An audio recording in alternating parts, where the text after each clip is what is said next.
งบ่เคยบ่เอาหยังจักอย่างเคยเอาแต่ลูก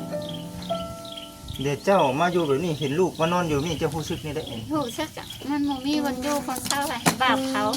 กระบาดหรือเปล่า กระบาดเนาะ คิดอีตนอยู่เนาะ เฮ็ดสิตนอยู่ มาอยู่นี่จะถึงได้ลูกนี่ลูกจะคนก็ ลูกนะ 3 คนนอนอยู่นี่ ถาม ลูกบ่มีมุ้ง บ่มีมุ้งเขาก็เอาผ้ากลมหัว ฮ้อน บอกอยู่ว่าแม่ห้องขอเงินซื้อมุ้งนี่นะ ขอเงินซื้อมุ้งก็บ่มีแม่ก็บ่มีให้ เอ้ยลูกน้อย3 คนนี่นอนแต่หึงได้อยู่นี่นะ น้องนั่นเลิกแล้ว หึงนะ เลิกเติบแล้ว เขาก็หาเงินซื้อเองบ่เขาน่ะ หาเงินซื้อข้าวซอยแม่กับมุ้งกับบ่มีส่งเสื้อสิหาสินุ่งกับบ่มี ไปซุมื้อลูกนะหาเงิน แม่ไปแหละลูกอยู่วัดแม่อยู่แล้วลูกไป เนาะพี่น้องเอ้ย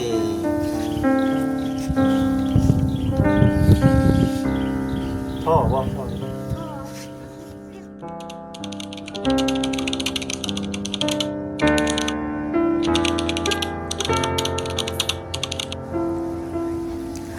พี่น้องเนาะ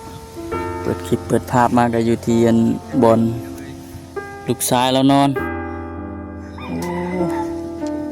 เบิ่งแล้วก็อันเปิดจักแนวสิว่าพี่น้องเนาะ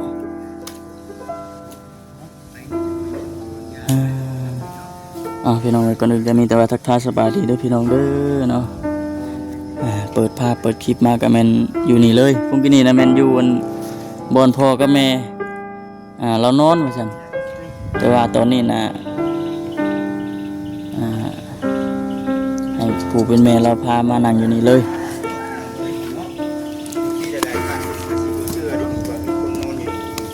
คือบนนั่งคือแบบบนนั่งอันเย็นครับ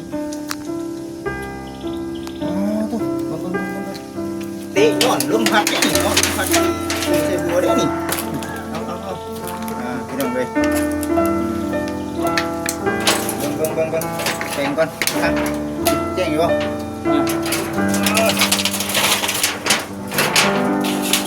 โอ้ยลมแห้งสิบ่ย่านบ่นี่ฮะ แต่เขานอน บ่ เขาบ่เมื่อดอกจะมานอนนะ เด็กน้อยนอนแล้วบ่สู้เมื่อ อย่ายุ่งได้ อย่าอุดยุ่งบ่นี่ อุดนุ่งกลางคืนนะ เอามายังซะนี่ จักพุด เอามาเฮ็ดยังนี่เนาะ ไว้ตัดสามมาเป็นห้อง จะคนนอนอยู่นี่คือ 3 3 คนเอาสบายดีสบายดีเอาสบายดีทั้ง14เพิ่นพร้อม3 คนบ่นอนอยู่นี่ 3 เนาะบ่ไฟนี่ใช้ได้บ่ไฟนี่ ใช่แล้ว หน่อย เป็นหนึ่งมันเลย พอดีเลยแหละซะเนาะคันว่าเฮามีเวียกมีงานอยู่นี่แหละ เบ็ดเบิดบ่ แหละสากเลยพี่น้องเอ้ยเนาะอ๋อตกนอนแบบบ่ได้กลางมุ้งบ่ รอบริการมีอะไรเอาไข่มาอูดดังๆไข่อูดดอก อุดอยู่ไส อูดไปข้างล่าง เอาเลย นั่นก็บ่มียาอูดนุ่งกันยาไข่อูดแถวนี่แหละให้มันควันเอาขี้เหงื่อมาใส่เข้าไปหาเอาขี้เหงื่อมาใส่ ผิดแท้อันนี้แหละนี่เนาะมันสิแบบว่าปลาหญ้าสิยุงหลายเนาะ อยู่มาอยู่ป่าอยู่ อันนี้ได้สาชานเราเองบ่หรือว่าจังได๋ ศา นี่ สตร์นี่น่ะเพิ่นเลื่อยศาสตร์ เด็กน้อยนอนเด้อพี่น้องเด้อเนาะก็เลยอันน่ะบ่ครับเบิ่งเนาะ ได้อยู่บ่ ได้ เด็กน้อยนอนพี่น้องเนาะเอามุมกลางนะวะ อืม มุมกลางให้กับทาง FC ได้เบิ่งก่อนก็เลยบ่ได้ปรับบ่ได้เมียนเนาะมีแต่ผู้ชายบ่นอนอยู่นี่ ผู้ชาย ลูกเจ้าเบิดบ่ เบิดทั้งนี่ก็แม่น นี่ก็แม่นมึงทำชื่อเท่าหยัง ไฟสว่าง เท่าไผสว่าง ไฟสว่างฟ้าใสงานแอน โอ้ อ้อย งานเอ็นอ้อยอันนี้คือลูกเจ้าเบิดเจ้าชื่อหยังก็ชื่อ อย่างเงี้ย เอ้ยแงน หัวซื้องอน บ่ เมียซื้อเงิน งอนแงน ห เอาเลยไม่งอนผัวเลยได้เพิ่นเนาะเอาเลยว่าอยู่ แงนเนาะ คือว่าโค้งกันได้ จักปีแล้วก็เลย ค่อยนะ30 บ่ ไปซื้อเนาะ บ่จื้อบ่ ตัวเอง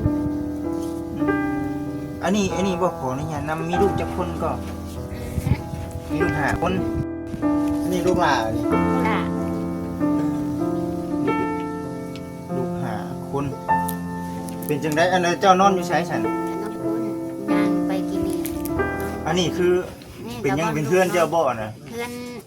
เพิ่นเลี้ยงหมูกับมาขออยู่น้ำเอื้อย เพื่อนเพิ่นเลี้ยงหมูบ่ เพื่อนคนเลี้ยงหมู เพิ่นคนเลี้ยงหมูแหละมาขออยู่นํเพิ่น มันอยู่ขออยู่น้ำเพิ่นของเอื้อย ของเอื้อยเว้ย ของเอื้อยอันนั้นนะตุมันนั่นน่ะ อู ของ ตัวเบ้ยแล้วเพิ่นเลี้ยงหมูแต่ก้าวแล้วเบิ่นั้นปลูกหมักกระทันบนเพิ่นปวนที่ดินนั่นแหละ ไผเลี้ยงหมู เอื้อยเฮาน่ะเอื้อยข่อยนี่ล่ะ อืม เพิ่นยาเลี้ยงแล้วเพิ่นขายแหละข่อยแล้วมาอยู่บัด โอ้ นี้ เพิ่นขายแล้ว อืม เอ้ยก็บ่ได้อยู่นี่เลย บ่เพิ่นขึ้นอยู่นั่นน่ะ พี่น้องเอ้ยเอาไปมา พระพาพายเนาะ เตะพระพาพายไป นี่ก็แม่นเฮือนเพิ่นตอนใกล้ค่ะใกล้เข้ามา โอ้ อันนั้นเพิ่นขึ้นไปขายเครื่องอยู่เหนือนั่งอยู่ลูก เอาบัดนี้คือเจ้าตะกี้อยู่ไสเจ้านั่น อยู่นาโพคนเลย นาโพ อืม นาโพ นาโพน้อย นาโพน้อย ย่าง คือนี่เขาว่ามี2ผัวบ่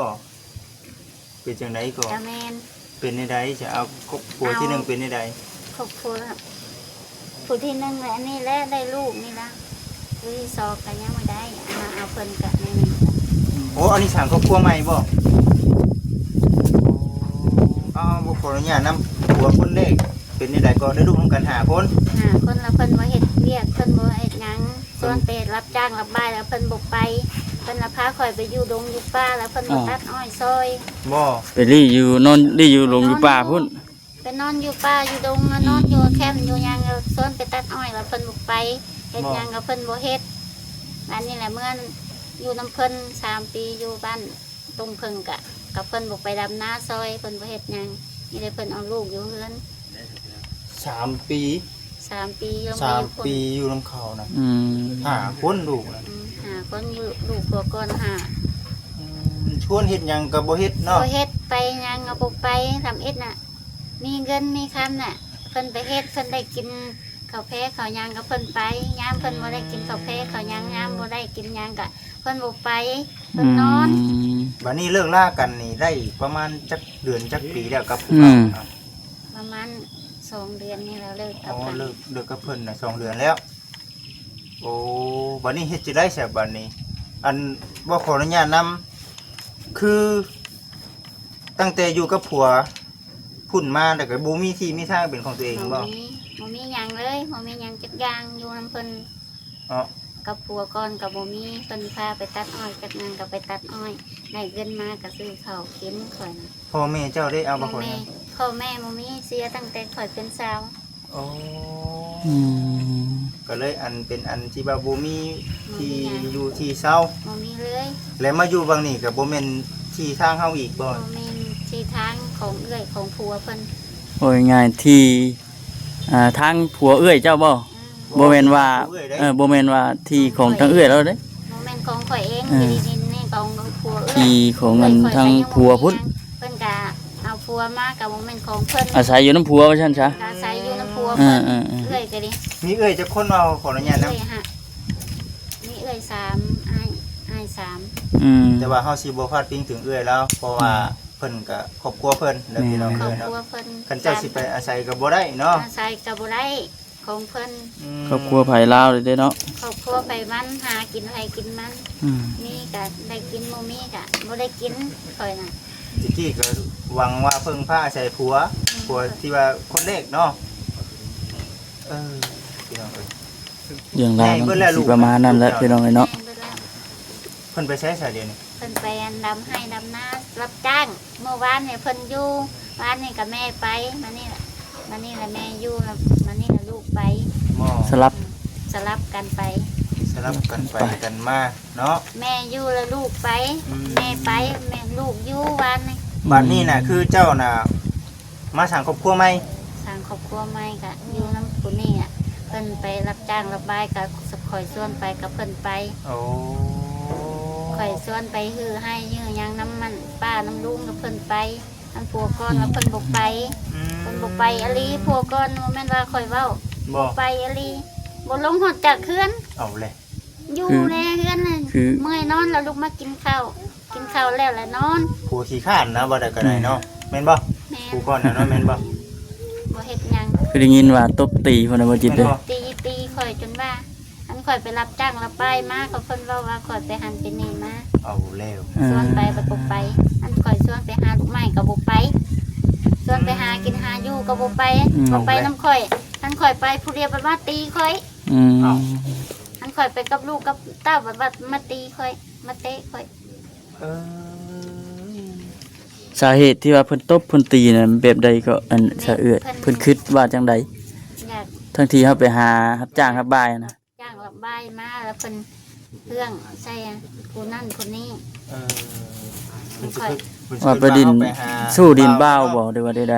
ๆอืม บัดนี้ไผเลิกไผบอกเลิกกันก่อนเอาว่าขออนุ ข่ ญา อ ต ยไปเลยบอกเลิกไปข่อยเอาเมื่อส่งข่อยเบื่อแห้งข่อยอิ่ม เอามือส่งเลย เมื่อ ข่อย ส่ เอา ง เมื่อส่งป้าไว้ข่อยกับมาข่อยเป็นโซกข่อยบ่อุ่นข่อยบ่อิ่มแล้วข่อยเบื่อข่อยเปิดข่อยน่าย เอ้าบัดเพิ่นมาเด้เจ้า มากับบ่เอา บ่ อ่า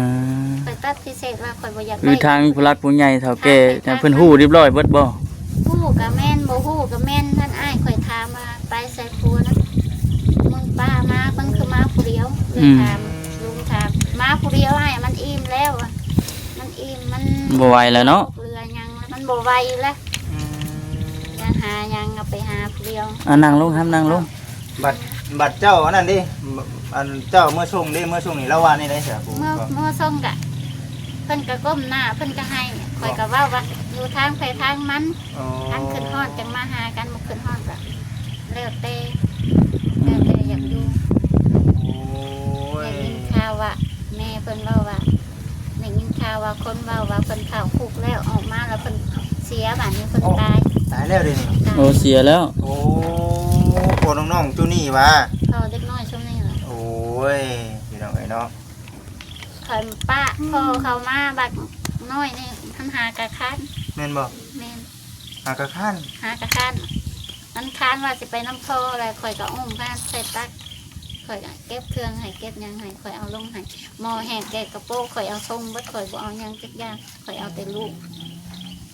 เดี๋ยวเจ้ามาอยู่แบบนี้เห็นลูกมานอนอยู่นี่เจ้ารู้สึกนี่ได้เอง ลูกชักจะมันบ่มีวันอยู่คนเศร้าให้บาปเขา กระบาดอยู่บ่ อืม กระบาดอยู่เนาะ คิดอีตนอยู่เนาะ เฮ็ดให้ตนอยู่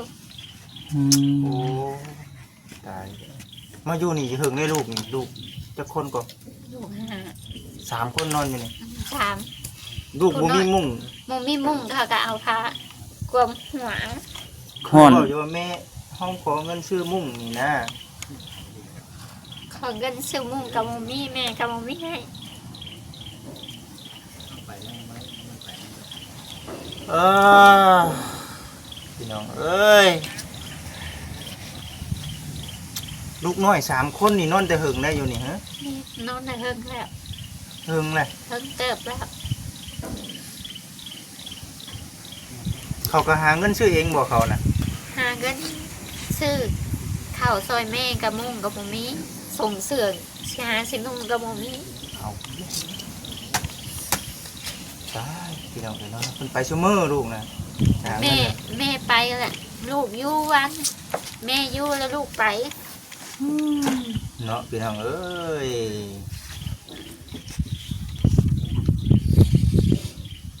ท่อบ่ท่อ ท่อเลี้ยงลูกคนเดียวมันไม่ไปเลี้ยงซอย อืม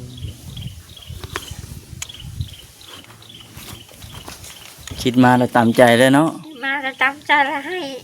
อืม คิดเห็นพ่อเห็นแม่บ่แล้วบาด เคยให้อัน คิดอยู่บ่พ่อเอ้ยแม่เฮาคือเป็นนี่คิดอยู่บ่ คือ คิดเนาะวันนี้มาสั่งครอบครัวกับผัวนี่ผัวก็บ่มีบ่ผัวผู้ใหม่ มีเพิ่นน่ะมีนางตามหลายๆเพิ่นเอาให้น้องประเทศ เออ มีนางมีบรรอยู่เพิ่นกับมีอยู่บรรอยู่กับลูกน้องเพิ่นหลายก็ไปสิมาอยู่ได้ อืม บ่ได้ก็ ผัวใหม่ผัวเก่านี่คือต่างคนต่างบ่มีที่ทางเนาะ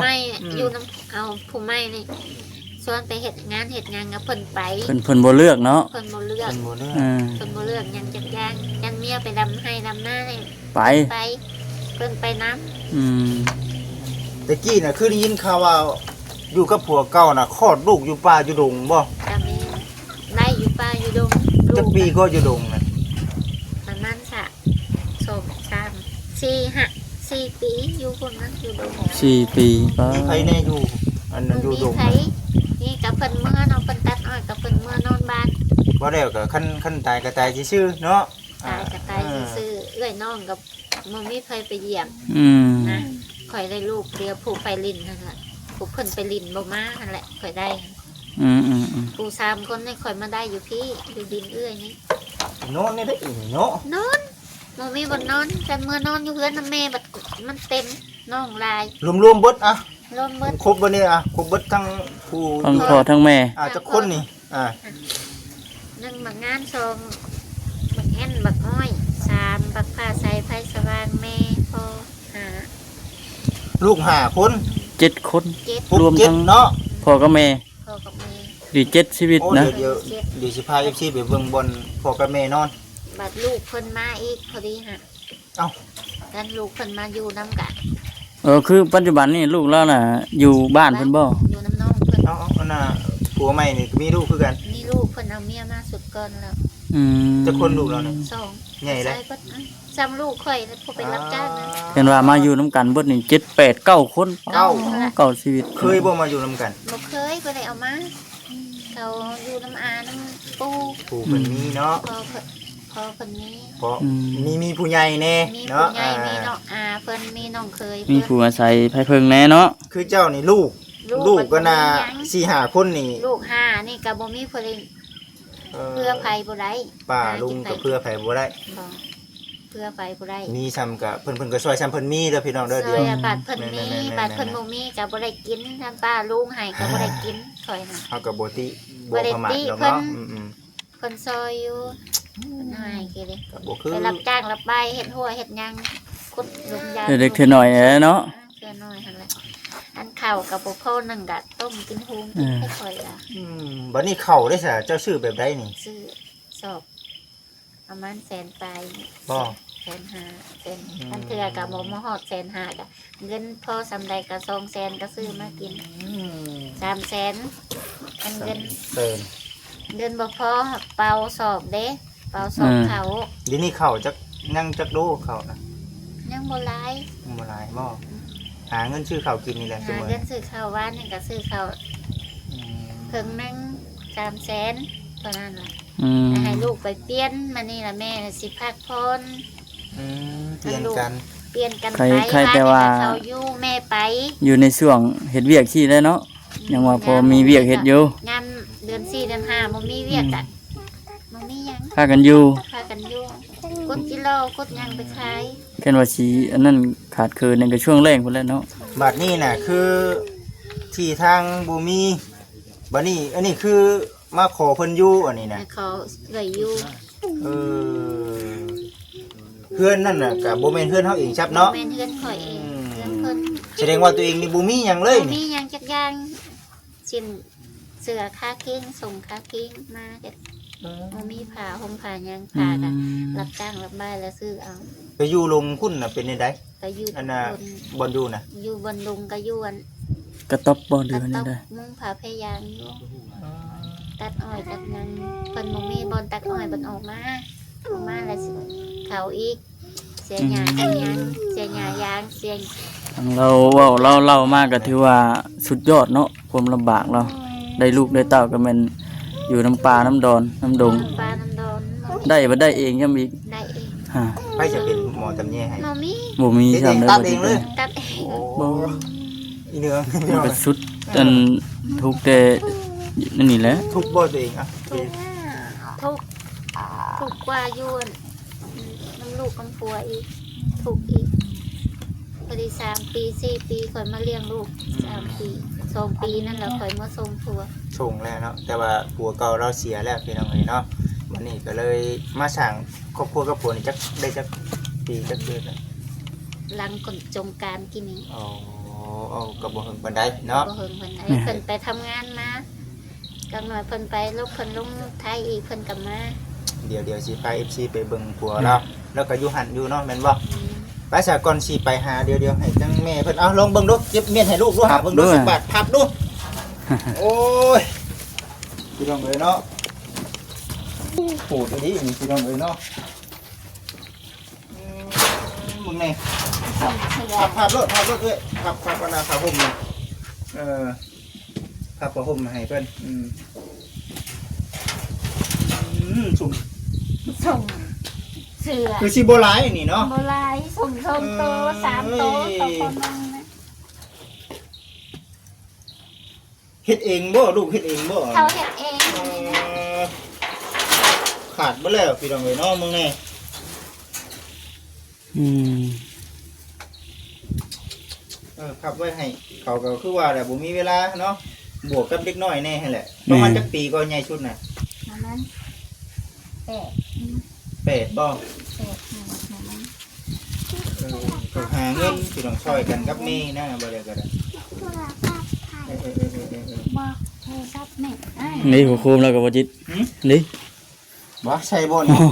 ได้เลยเนี่ย เพิ่มไต้ ได้บ่นี่ ได้ ห่วย แล้วมันช็อตเด้